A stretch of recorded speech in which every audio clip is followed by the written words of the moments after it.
now. So welcome to our tendering and how to win more business event today. We have an expert panel with us today, so we'll get lots of value out of the webinar and the discussion, I have no doubt.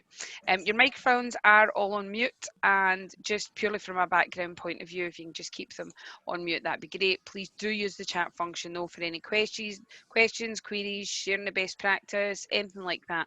Please don't think any question's a silly question, because I can guarantee if you're thinking it, somebody else is also thinking it. So just pop those questions in there. I do have some other questions from people as well that we'll put to the panel from people who are unable to join us today, so we can get started with some of them as well. Firstly, I'm just going to introduce everybody. My name's Laura Neville. I'm part of the events and seminars team here at Citation, and I'm going to host it today, so I will keep an eye out for all your questions and all the rest of it as well as we're going through. We also have Kieran, Michael and Chris, so I'm just going to let each of you individually just introduce yourself now. So Kieran, first of all, come to you. Hi, morning everyone. So yeah, I'm Kieran. I work for Smas Worksafe. I'm the learning and development coach down here, so I look after our different departments and just ensuring that their knowledge is always kept up to date. So I'll be giving a bit of a background on Smas and how that sort of applies to the tender process as well. Brilliant, thanks Kieran. And Michael? Yeah, I'm Michael Brown. I'm Citation's Health and Safety Content Manager, so I'm responsible for doing developing anything that people sort of interact with, download. Also doing things like this, so I work quite often with Flora doing webinars and the like. Prior to that, I was a consultant. Prior to that, I had about a decade's worth working in research and development sector, so labs, and we even had all things Future Hotel on site. So quite a bit, quite a broad range. Brilliant, thanks Michael. And Chris? Hi, so I'm Chris. I am the lead ISO consultant, so I work directly for Citation, but will then work across the entire of the Citation group. So I specialise in the setup and initial management of ISO certifications across pretty much every industry, but with a real focus on using tenders for internal processes and for winning more tenders. Brilliant, thank you very much. And as you can see, we've got a good level of expertise today, so please do make the most of it, guys. If you do have any burning questions right now, don't hesitate to pop them in and I'll pick them up as we go through. Kieran, can I ask you just to take the next couple of slides? Thank you. Yeah, of course, thank you. So as mentioned before, so I work for Smas Worksafe directly, who is an SSIP provider working with health and safety accreditations. I know we've got a mixture of current customers and potential customers on the call. So some people may be fully aware of who Smas are and some people may not. So we've just popped this slide in just to sort of give everyone a background on who Smas are. So we look after around about 13,000 members on an annual basis. So all of our accreditations, they last for about 12 months. We're proud to be rated at 4.6 on Trustpilot, not quite 5, but we are certainly pushing that up. A couple of different accreditations, so one of them being SSIP, which the majority of you will be here for, which is looking at the health and safety side of things. And we'll come into that in a little bit more detail later on. And we also look after PAS 91 accreditations for your public sector tenders as well. We do offer a suite of training products, mostly including the CITB training, to things such as your triple STS and your SMSTS courses as well. All of our members, they gain access to the unique Smas portal, which gives you a view of our current clients, which we'll come on to in the next slide, but also gives you a really easy way of completing your health and safety accreditation.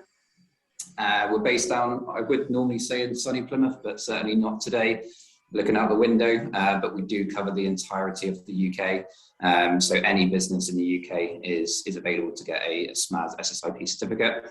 And we are proud to have around about 40 members of staff, all employed directly by Smas, all available for our members on the phone, website and email.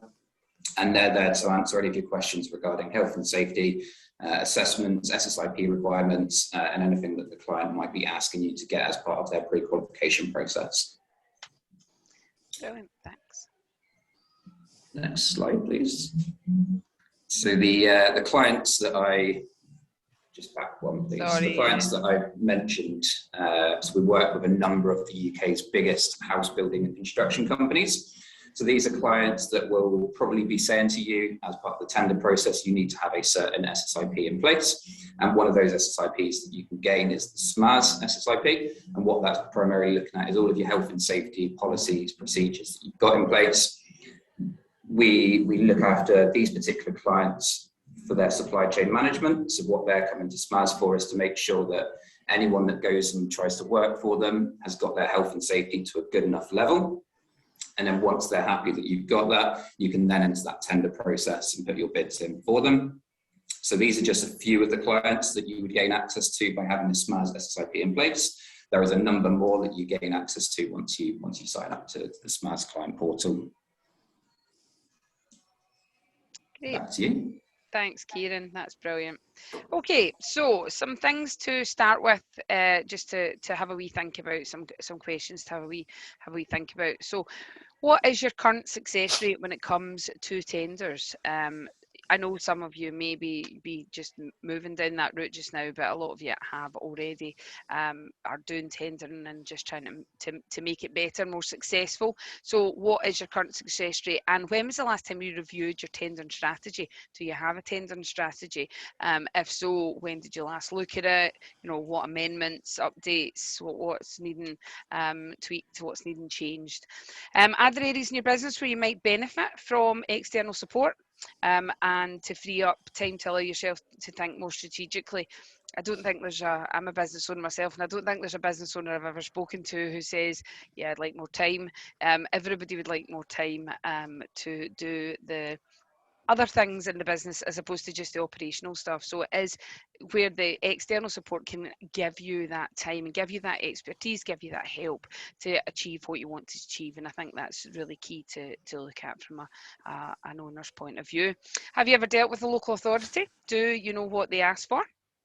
How do you demonstrate quality assurance? Now we know the importance of quality assurance and how vital it is to get that right and to be able to demonstrate how good you are and what you've got in place, and that's key. So it's important to make sure that that is the best it can be. And are you aware of the different types of tenders as well? So we're going to talk through all different things today, but all of these things as well. So I'm going to hand you over now to Chris to start off the introduction to tendering. Sorry, this has got a mind of its own this morning. Thanks, Chris. Don't worry. Right, okay, so look, some of this might be a little bit basic for some of you, some of it might be a bit advanced for some of you, so that's where the chat box comes in and the ask us slot bit at the end, yeah? Right, it's the most useful part of this. At this point, we're kind of guessing what you need. We're trying to get an understanding of what you have, what you don't have, so please, as much as you can, we're going to talk through, but use at the end to get the main brief, even though it's possible. So they kind of, when you're leading in, tendering starts to kind of feel like tendering's a dark art. It's not, it's just knowing the right things. So key main points: identifying the right contracts. Yeah, don't try and rock up for a job that you're not prepared to do. Right, if you don't have the infrastructure, if you don't have the capability, you don't have the manpower yet, aim lower. Yeah, and in the same sense, if you have, then aim higher. Make sure you get your expression of interest right. Okay, the expression of interest, your pre-qualifying questionnaire, and invitation to tender are some of the most important parts. Okay, one of the biggest things when you're doing these things though is making sure that you're prepared. Right, so if you were a driver but you only had your driver's license, your car license, you shouldn't be rocking up to a haulage yard looking to drive an HGV. Right, this is the exact same. You need your SSIP in place, you need your ISOs in place, you need your health and safety in line. Everything needs to be right. The biggest thing about tendering nowadays is mitigating risk for the person you're tendering to. And if you look like a risk, you're not going to win the business. Okay, I'm going to move on to the next one for me, Flora. Sorry, I had the sudden fear there because my laptop popped up saying your internet connection's unstable. Brilliant, this is going to go well. Right, so example tender, right? Some of you might have seen this, some of you might not have done. Okay. I'm not going to go into too much detail on this. We can talk through this later if we want, okay? But your tendering requirements are some of the most important parts, okay? So I've had so many clients that submit tenders, then they come back to me going, I've no idea why we didn't win it. You look at their tender, you look at what they've put in the PQQ, and they don't hit half the requirements. They don't have half the accreditations they're supposed to have. They don't have half the paperwork.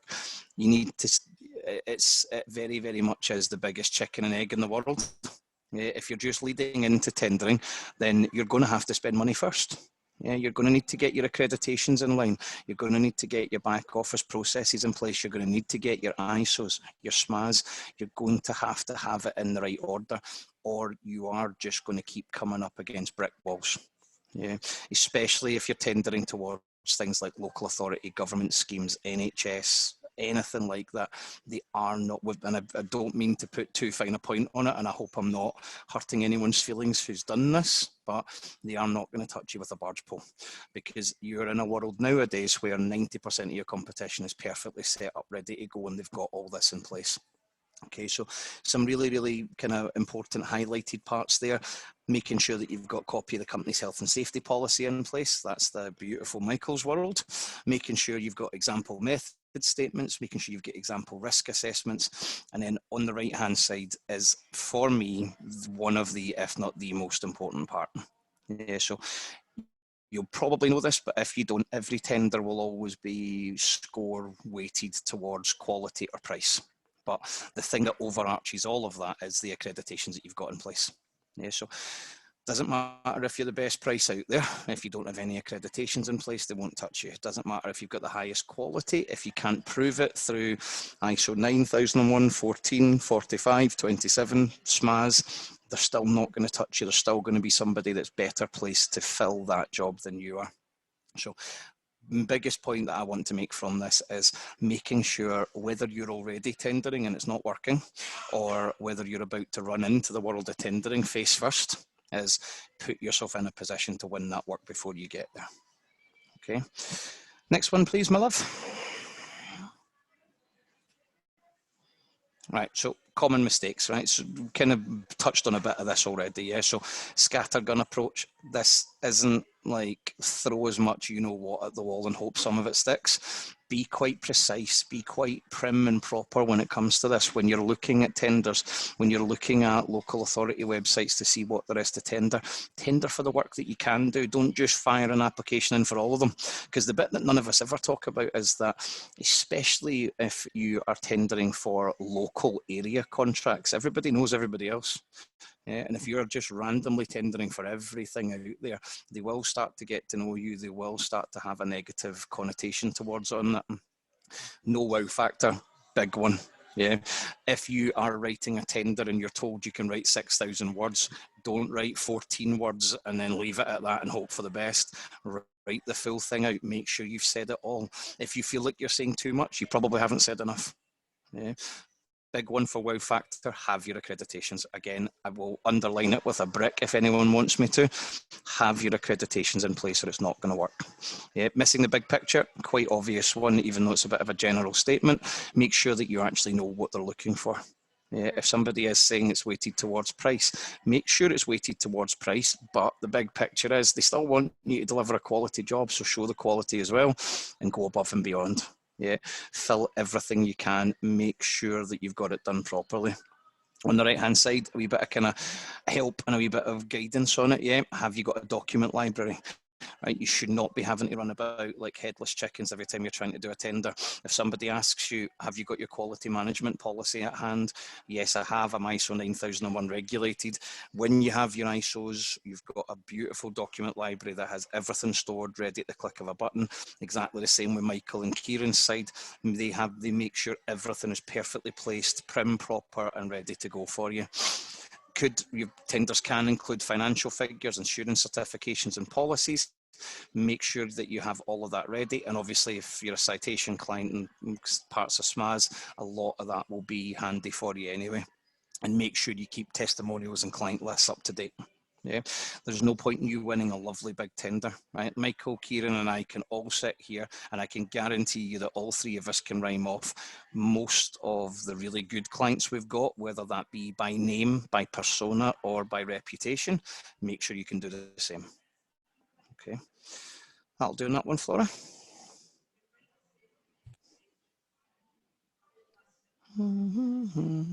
And I do over believe that's the lovely Kieran. to you, Kieran. Yeah, thanks, Chris. Thanks, Kieran. Thanks, Chris. So down at Smas, we offer 2 levels of accreditation. One that you'll hear plenty about, which is the SSIP accreditation, stands for Safety Schemes and Procurement.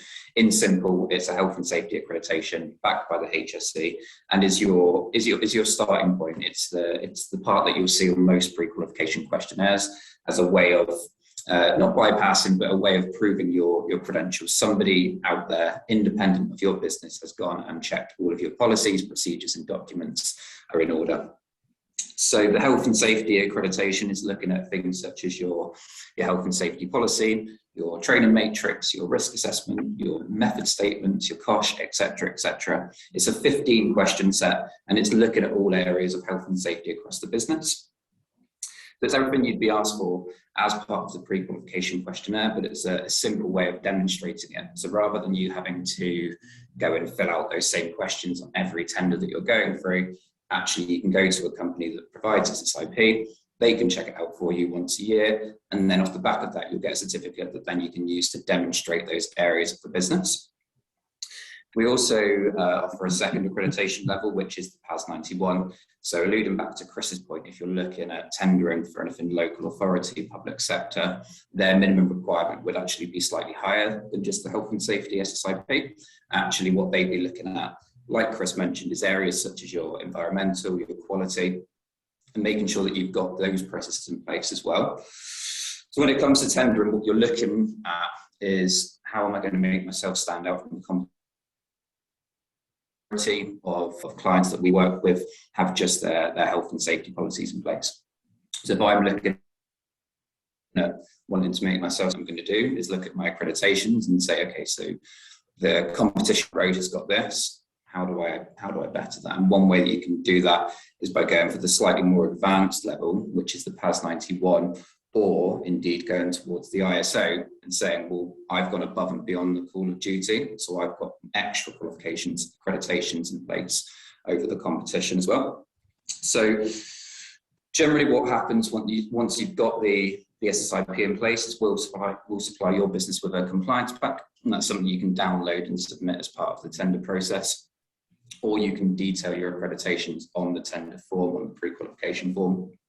And therefore they can go and check what's called the SSIP portal, where once you've got your health and safety SSIP certificate in place, you'll be listed on the SSIP portal for 12 months, and any business out there can go and check the validity of your credentials. Accreditations do exist and they are in date and valid. Our clients that are exclusive to Smas, they'll use what's known as the Smas portal, which is similar to what I just mentioned, but what they're looking at is specifically those that have got the Smas SSIP in place, which you can obtain either through us directly or through Citation as part of their services as well. So no matter which level you go for, ultimately it's better than having none, is what I would say. Something is better than nothing, and SSIP is a great starting point to getting used to the accreditation level. Once you've got your SSIP, you can then look at the ISO 45001 for your health and safety. You can look at the ISO 9000, 14000, 27000, and you can start to build and level up those accreditations. You go top down, so actually you go and get your ISOs in place, and you say, as a business, I'm going to stand out from the crowd from the very beginning. No matter which level you go with Smas, you in front of our clients and you have access to all of those clients, that the prerequisite to work with them is slim.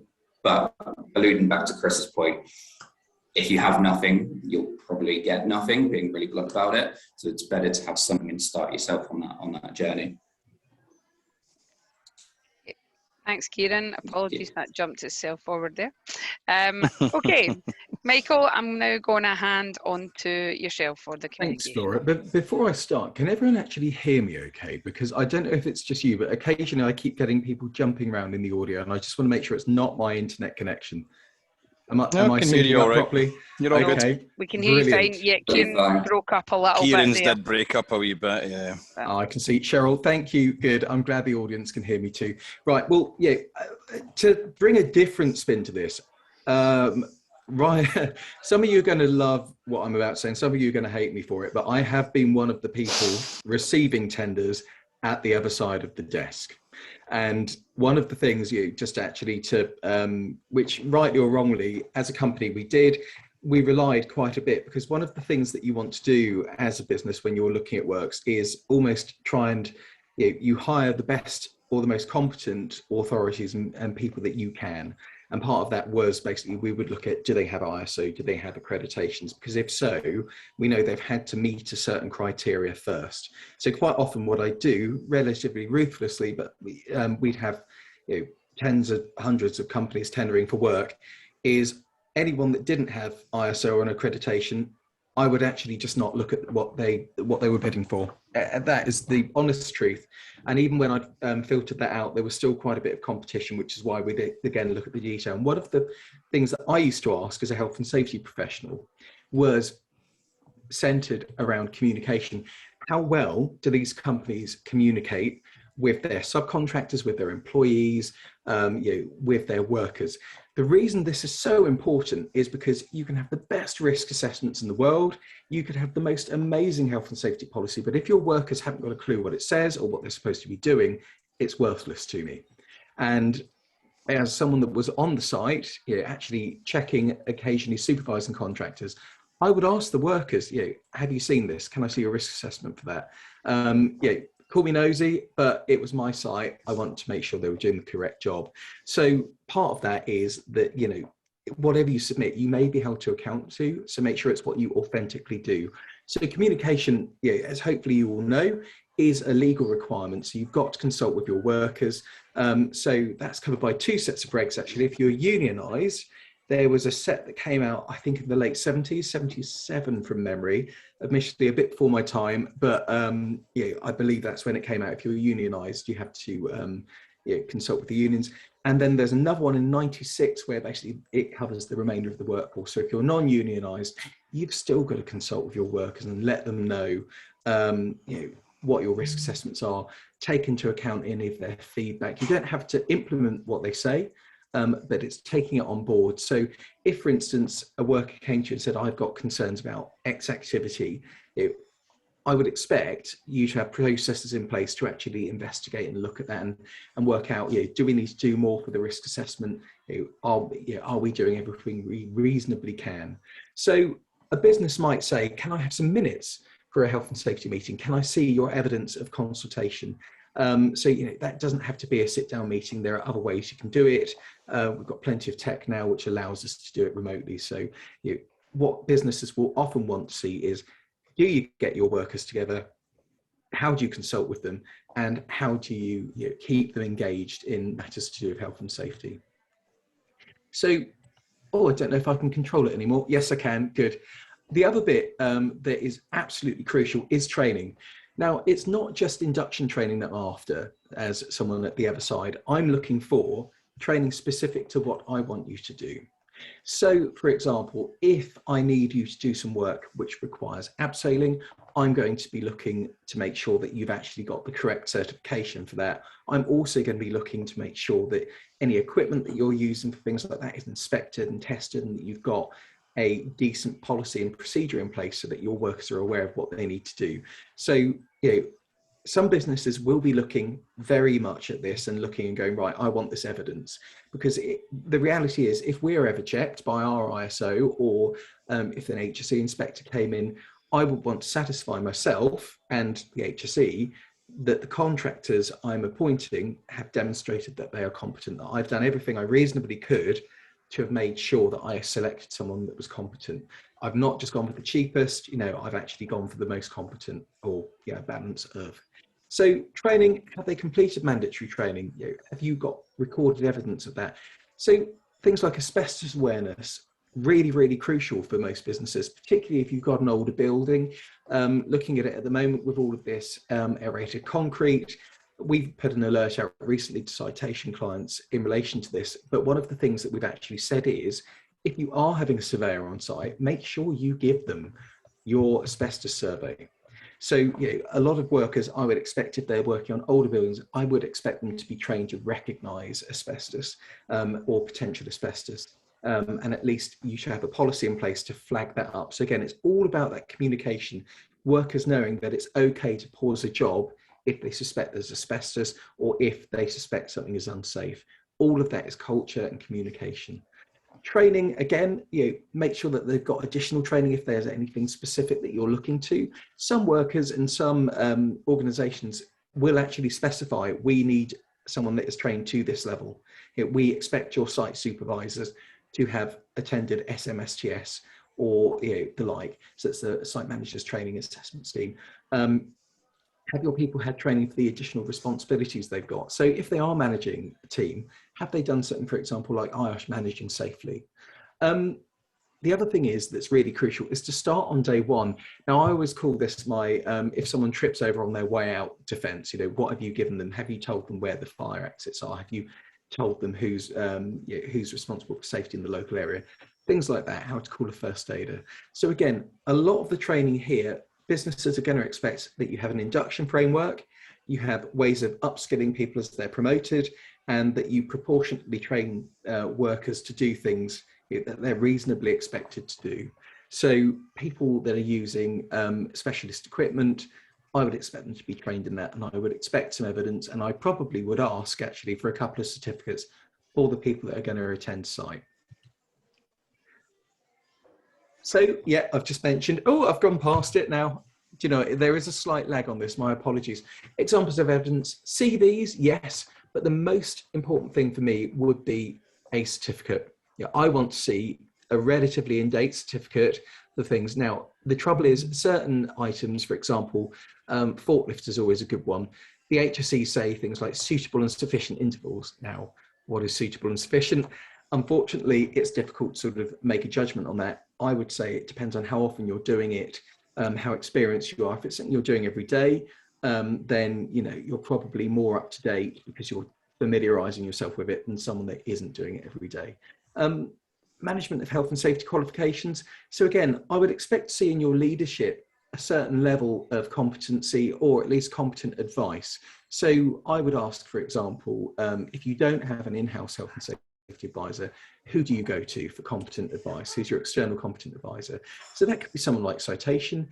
It could be your own consultant. But again, I would expect them to have a good level of qualification and a broad level of experience relevant to your sector. Trade qualifications as well. So some of these are mandatory. So gas safe, for example, sitting in guilds, CSCS cards for certain access to certain construction sites. Gosh, easy for me to say. And other things, like I said earlier, about the specific health and safety training. So your work at height, your manual handling, confined space recognition, and also training in confined spaces. There are other requirements. So if you're working with ionizing radiation, for instance, different things like that, I would expect to see radiation protection supervisor training, you name it. Most businesses that know what they've got on site and what they need doing will have a good idea as to what qualifications people tendering for that should have. I'm just going to hesitate before I tap it again, just to hope that it moves on properly. There we go. So, as I mentioned earlier, I used to get these across my desk, and quite often what I would want to know is, who do I go to if there's a problem with the quality, and who do I go to if there's a complaint? Same with health, safety and environment. If I'm witnessing unsafe behaviour on site, I want to know who to go to, because if I've had to put a stop to it myself, I'm obviously not going to be too happy, but I'm also going to want to resolve that properly with an equivalent at that level. Finance, again, people are going to want to make sure that actually your company is on a sound financial footing, and supervisors, who's going to be doing the work. I want people that are accountable so that I can actually talk to them. And also it works both ways. If I'm working, for example, if they are working on my site, I want them to know if I'm planning a fire drill that day. I want them to know, whether actually they can't work in a certain area, or if there are certain things happening on that day that they need to be aware of, just different bits and pieces. There might be some welfare facilities that we've agreed on that they can use, which are out of commission, for example. So you need that day-to-day running information. And also just be upfront about it. You can always give some contact details, but then say, this is subject to change depending on availability. We will inform you. That is much better. As someone reading that, I'm going to go, good, they're proactive, rather than going, to be arranged. I'll be like, oh, great. Well, for me, personally, I'd be thinking, I want a name. Quality management, I've mentioned, this is about the communication of your policies and procedures, and it's the same with health and safety as well. So I'm going to be looking at your process for how do you monitor your staff? Do you come on site? I would expect at some point one of your site supervisors to actually ask me, how are they doing? Are you aware of any complaints? Are you aware of any good performance? How are they working? Because that to me says that you're a good proactive company. Internal complaints process as well, I've mentioned that too, but again, if there is something does go wrong, obviously we'll want to be able to resolve it. So again, it's how do we do that? The other thing I'd be concerned about is purchasing. Now, obviously, without going into the politics of it, getting stuff in and out the country hasn't been the easiest thing in the last few years. So I would want to know, how sustainable is your supply chain? Is the price of what I'm paying for going to ratchet up and up and up? Or do you have the redundancies built in to make sure that actually you can continue service? So I don't want to get halfway for a job and your just-in-time supplier can no longer supply. I want to know that you've got some redundancy in that supply chain as well as part of your quality management. I'm not sure if it's going to jump forward twice now. Here we go. Health and safety. As I've covered earlier, I've mentioned policy, training of workers. One of the other things is, if you use subcontractors, I want to know how you check their competency. And I want to know that you're going through a similar process to what I'm going through, that they've got a proportionate level of competence. It doesn't necessarily mean that they're going to have absolutely all of the accreditations you do, but if you're subbing out a bit of work that specifically requires something like that, I would expect them to have it. Incident management. So again, I want to know how you're going to supervise things. If something does go wrong, how you're going to manage it. Staff awareness, health and safety policies and manuals, risk assessments, method statements. Give me some example risk assessments, an example method statement, some example procedures, and actually tell me how you brief your workers on those. Incident history and incident rates and enforcements and prosecutions. Please be honest with these. If you need to, you can add a bit of an addendum about what's happened. So say if you did have a RIDDOR, which is one that you have to report to the HSE, don't hide it, be honest about it. The other thing is to make sure that if you have had any enforcements or prosecutions, please be honest about those too, because I've sat there with a company that's gone relatively well through, got through the process, and they've not been honest about it. And I've said, right, well, realistically, what you've said is good. And basically their whole system, everything they submitted to us was really good. The one thing they hadn't been honest about was the accident history and the enforcement history. And I thought it might have just been an admin error, basically. So we gave them the chance to go through, and I said, well, what about this? What about this? I said, oh no, we haven't had any incidents. And I said, well, the HC website indicates you have. So yeah, at that point, we weren't too interested. So, be honest about it, mention what you've done to correct it if you have had any enforcement, and also mention that it was closed out to the satisfaction of the HSE as well, of course, if it was. But just be honest about things. Businesses do need to improve on occasion. Businesses sometimes do make mistakes. People have lapses. The important thing is to be honest about it and to own it, basically, and go, look, this is what we did. These are the proactive things we've got in place now to prevent that happening again. Fine. Environment, again, make sure that your environmental procedures are documented. I want to make sure that any waste going from my site, for example, is taken by someone with a carrier's license, that it's processed by reputable companies. So again, make sure that you've got those in place. The Environment Agency are starting to enforce on things like that. So, let's just make sure that everything like that is all in place. And I think, to be fair, that is in effect it from me. I just need to mention where we come in. So, in effect, Citation is, as I mentioned earlier, a large source of external sort of competent advice. We can help you gain your certifications, accreditations, because a lot of the people that go through SMAS and ISO require the documents that we will provide you and tailor to you in order to. So, for example, we do site inspections, or we can come in and inspect your premises, and that will give you the report that you need to go to SMAS and get the qualification, get the accreditation. We've also got a lot of example risk assessments, and we can also provide you with extra support. So if you do need help, for example, writing risk assessments and the like, then we can help you with that too. But yeah, there's a nice little stat there at the bottom saying that we're 47 times less likely to receive an enforcement notice if you're a citation client. So it's good to have us on board. But that being said, I'm going to pass back now because I believe Chris is going to talk to you about ISO certification. Brilliant. Thank you, Michael. So yeah, look, I'll keep this bit relatively brief so we can get some time for the questions as well. Yeah, but so leading on quite nicely from that, because as you saw there from Michael, a lot of the PQQs can be very content heavy. A lot of tender documents can be very, very content heavy, and even a lot of kind of pre-tendering documents. Now, some companies want pre-tenders to the tenders to then get the PQQ to then do some post-tendering documentation. There can be a heck of a lot involved. The ISOs are a very, very good way of cutting down quite a lot of that for you. So to keep it in its kind of briefest format, ISOs are some of the biggest and most widely respected certifications of excellence throughout the UK, but also on a worldwide basis for anybody thinking about international business as well. Each ISO covers a particular part of your business or a particular part of commerce. So as you can see in front of you, ISO 9001, quality management, ISO 14001, environmental, ISO 45001, health and safety, and then ISO 27001 for information security management. Now, I promise Michael and I didn't set this up. It is actually just the way it works. You'll see that at least 3 out of the 4 of them line up almost perfectly with what Michael was just talking about on a PQQ. Yeah. There's no real shock there.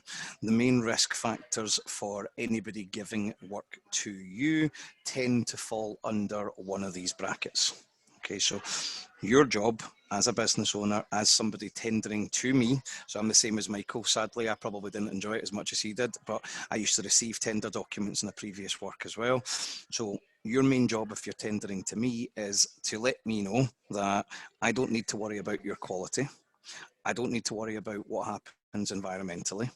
I don't need to worry if you're safe, if your people are safe, and if you're going to keep the people on my side safe. And I don't need to worry that you're going to keep any data that I give you safe, secure, and managed correctly. Yeah, now, you can do that with setting up a huge set of proof factors, a huge set of documentation, huge set of overarching life using up of life source package of material to do that in, or you can do what you should do and you can have your ISOs in place. Yeah, so ISOs, very similar to what Michael said. The service that we provide, we actually do up to 80% of the work for you. We'll actually sit down, do a consultation, work out what you've got in place at the minute and what you need. And at that point, we'll actually do up to 80% of the work for you and baby step and hand hold you through everything else. So we'll be the ones that will help write your documentation, your handbooks, your manuals. We'll set up your document library for you to make those beautiful PQQs something that are actually doable rather than torture. And for anybody who is already a citation health and safety client, which some of you may be, you're already a good 70 to 85% of the way there to ISO 45001. But one thing that I will say is, because a question that will definitely come up in a minute is, oh, what if I've got nothing at the minute? What you have at the minute is not a big deal. Okay, what you need to have in your head at the minute is that if I want to win tenders, I need to have ISOs, I need to have SMAS, I need to have Michael's support, I need to be doing things properly and not flying by the seat of my pants. What you have in place from a documentation perspective, whether you are working on the back of a post-it note, a matchbook or a MacBook, really doesn't matter. We're in a position where we can get it done for you and we can make life a lot easier. The only other thing to mention about ISOs is, on top of the very kind of cold-hearted must-win business, must bring in money side of things, ISO does have a really nice kind of warm centre to it as well. Because one of the most important things that ISO does for you is build out your back office properly. It puts in place the right policies and procedures for you to run your business properly, puts in place handbooks and manuals so that whether you're in the business or not, the business will still run the way it should do, subject to your people. I can't guarantee that side, but you'll have a proper roadmap to success for the business. And it means sure that you've got your backside covered to a certain degree. So again, alluding to some of the stuff Michael talked about in keeping yourself right, keeping yourself covered, keeping yourself safe and protected, ISOs go a massive, massive way to doing that, because they are an openly advertised and visual representation of the fact that you have been impartially assessed at the highest possible level of standard to show excellence in these areas in front of you. Okay, so we want to move on, Flora. I wasn't as clever as Michael and took control. So benefits of having ISO. Yeah, we'll keep that again. We'll keep this quite brief, all right? So because we've talked about a lot of this already, and I want to give you guys time for questions. So scoring points. Yeah, every tender process, as Michael knows exceptionally well, is based on a scoring point system. It's a bit like Strictly Come Dancing, but with money involved. Yeah, you need to be able to show that you score points. Right. It is not enough these days to just be the best in your industry. It is not enough to just be the best price. They are not going to use you if you're not accredited and certified. ISOs will score you huge, huge, huge points, and from an admin perspective, allowing you to not have to answer the majority of questions in a PQQ or a tender document, because you can just tick 9, 14, 45 and 27. You now need to answer very, very little in the way of questions around quality, environmental, health and safety, or data. Yeah, competitive edge. I actually think at some point I'm going to ask Flora to change that point for me, because it isn't so much a competitive edge anymore, because most of your competition have it already. Yeah, it's an edge over people that don't have it, and any.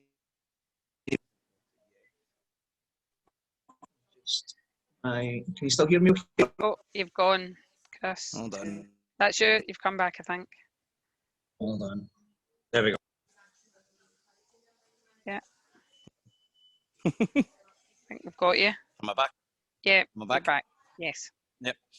I literally just touched the headset wire. Don't touch it. So it's not so much a competitive edge anymore. You are catching up with your competition. From a marketing perspective, having those badges displayed is one of the most important things you will ever do. Yeah. I come from an advertising background. That was my background for a good 8 to 10 years. Having ISO badges on there is worth tens of thousands of pounds worth of Google pay-per-click advertising a month. Those are the badges that show that you can do what you say you can do. Cost savings perspective, during the consultation process, more than likely we will identify areas in the business that you can streamline, you can save money, you can do better on. The consultation process, unlike most consultative aspects, is actually quite enjoyable. You will get to learn a lot, you will get to find out a lot about your business and what you're doing. And the efficiency and productivity side is huge.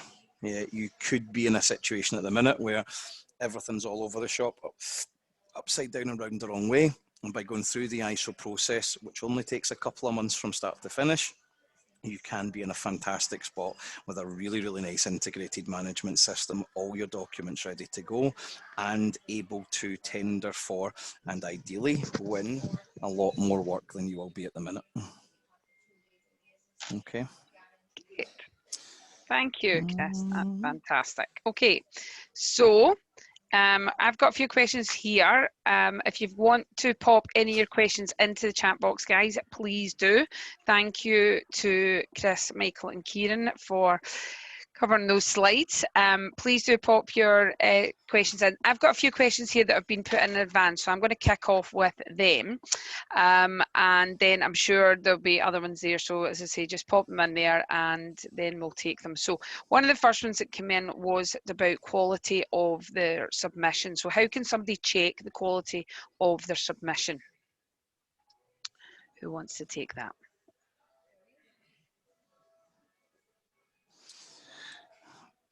Right, okay, nobody's jumping on that one then. So I take it we're talking about the quality of the tender submitted, yeah? Yeah. Yeah, so main thing would be check the requirements first. Okay, make sure that you understand what they're stating are direct requirements of it. Make sure you understand what way the scoring system is weighted. And again, I know I sound like a massive broken record today, but make sure that you've got the right accreditations and the right documentation in place to make sure that you're covering every aspect that they want you to cover. Brilliant. Okay, thank you. And how much detail should someone include in the proposal? That kind of went with that one. Yeah, we did that one earlier on, as much as physically possible. Yeah, if a tender is telling you that you've got 10,000 words to use 9,999 or use the 10,000. Yeah, never, ever, ever scrimp on the detail. As Michael alluded to, when you're sitting and you're reading a tender, your job at that point is to make sure that you mitigate my risk. I need to know that you're the right person for the job. I probably need to then put you through 3, 4, 5, 6, 7, 8 other people.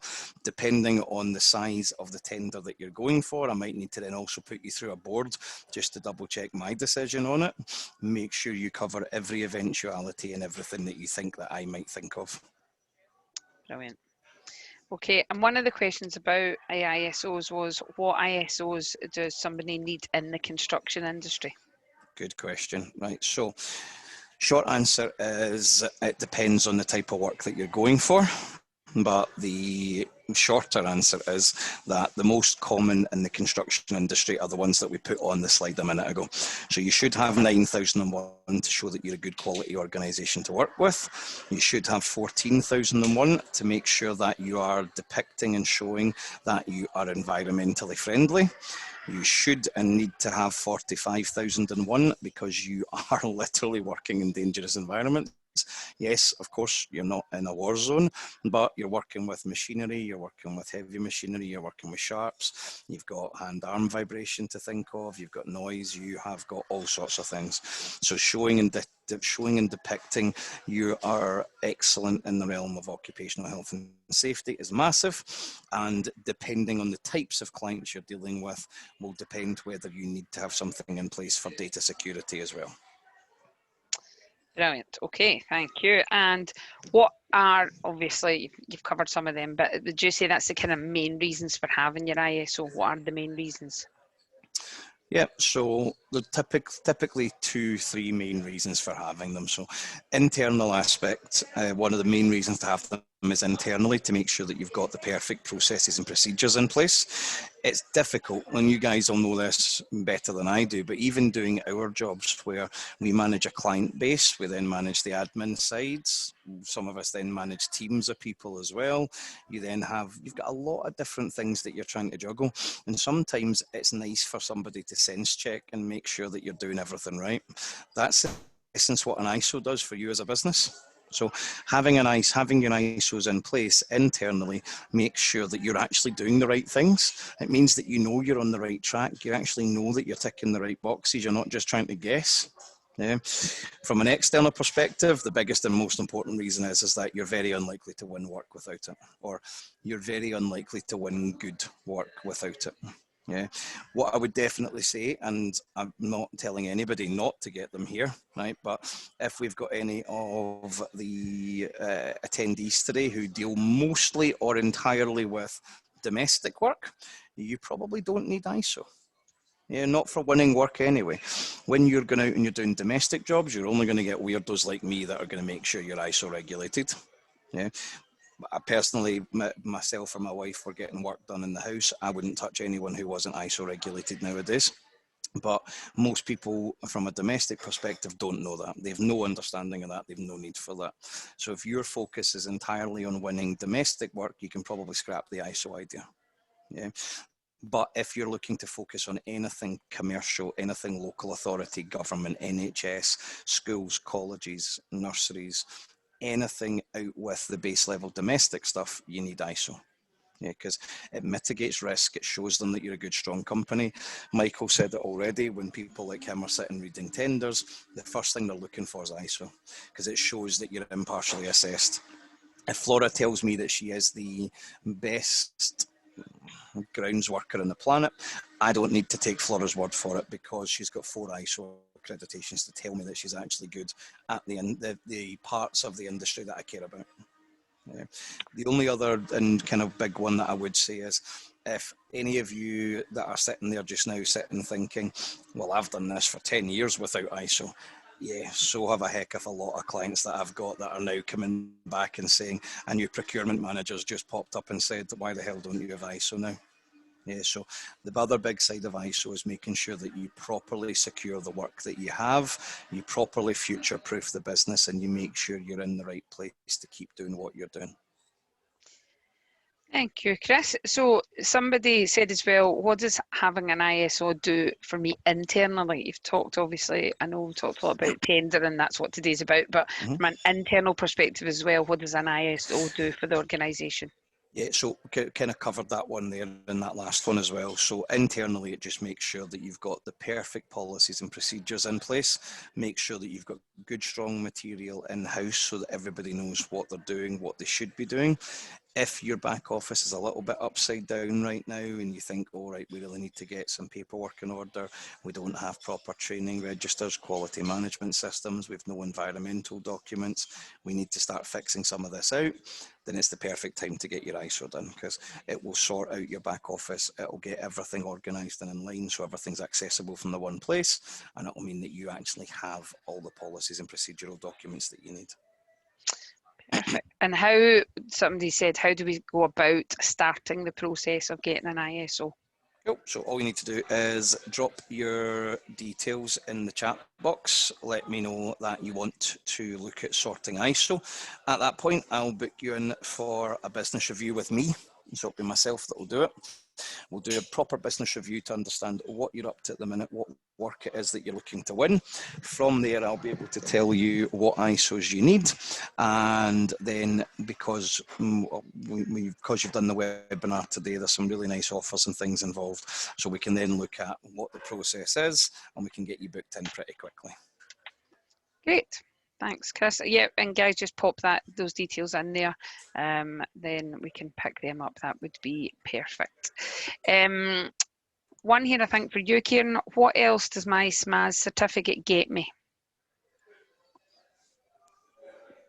Good question. So your Smas certificate will get you your SSIP certificate, which will allow you to bypass some of those tender sections, but also show that you are a good, safe business to work with. You'll get access to all of the Smas clients. Those are house builders, construction companies such as Taylor Wimpey, Redrow and Carla Homes. You'll get additional benefits such as exclusive discounts with B&Q, TradePoint, Premier Line for your insurance needs. And you'll also get free access to our Meet the Buyer events, one of which I mentioned in the chat earlier, coming up in October. So if anyone is in and around the Birmingham area, you can come along to our free event. It's a coffee morning with bacon sandwich, and we'll be bringing our key clients to that event. They'll be looking to increase their supply chain, which means you can have direct conversation and build some relationships with some of the key players in the industry as well. That's included for free. You'll get access to the portal from day one. So lots and lots of added benefits. But the main one being that you'll get your SSIP certificate and you'll begin that journey of accreditation to help you win more business. Brilliant. Thanks, Kieran. Somebody says, well, I already have an SSIP certificate elsewhere. Why do I need yours? I think you've highlighted a lot of that, but is there anything else other than what you've just, on top of what you've just said? The main reason is Smas has exclusive clients that specifically choose us to look after their supply chain for them. They trust us with that. Without a Smas certificate, you wouldn't have access to those clients because you wouldn't effectively appear on their supply chain without the Smas certificate in place. So if you are looking to work with Smas exclusive clients, you will need our certificate in place to do that. And we can do that either through the full assessment or the deemed to satisfy route, where we'll effectively piggyback off of your main provider if you are with one of the SSIP providers out there. Brilliant. Thanks, Kieran. Michael, I think these are kind of for you. So I've got under 5 employees. Does the law still apply to them? I bet you've been asked that a few times. Yeah, it does. That's a bit of a myth. And actually, we've seen this with a lot of, in particular, because there are changes coming up with the Fire Safety Act, the Regulatory Reform Fire Safety Order, where people basically weren't doing fire risk assessments because they went, well, we've got under 5 employees. Actually, people get this confused. It's the duty to record everything. You don't have to record everything if you've got under 5. You do now with a fire risk assessment regardless. But if I were you, I'd just record it anyway, because as your business grows, you're going to need it. And again, actually, when you're going for these things and tendering stuff, I want to see records. A lot of people will. So it's just helps remove the liability from yourself. And if you can demonstrate you are actually doing stuff. So yeah, law applies in full if it's over 5. Brilliant. And under. Over, under, whatever. Somebody said as well, I don't have the time for a big sit-down health and safety meeting. Do I have to do it? And if so, how?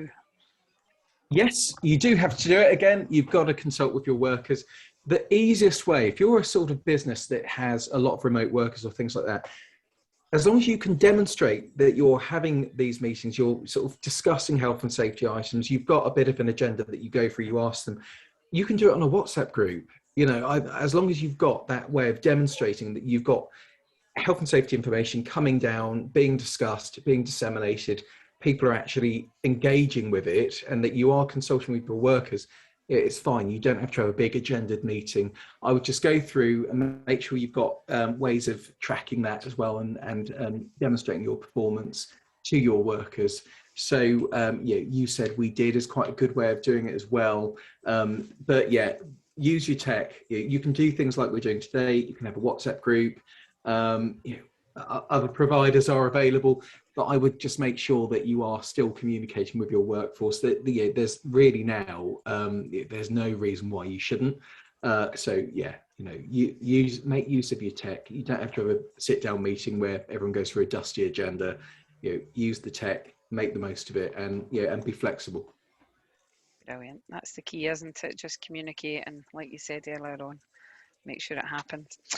What is the best advice, probably the one to finish on, I think, what's the best advice you give to someone completing a first time tender?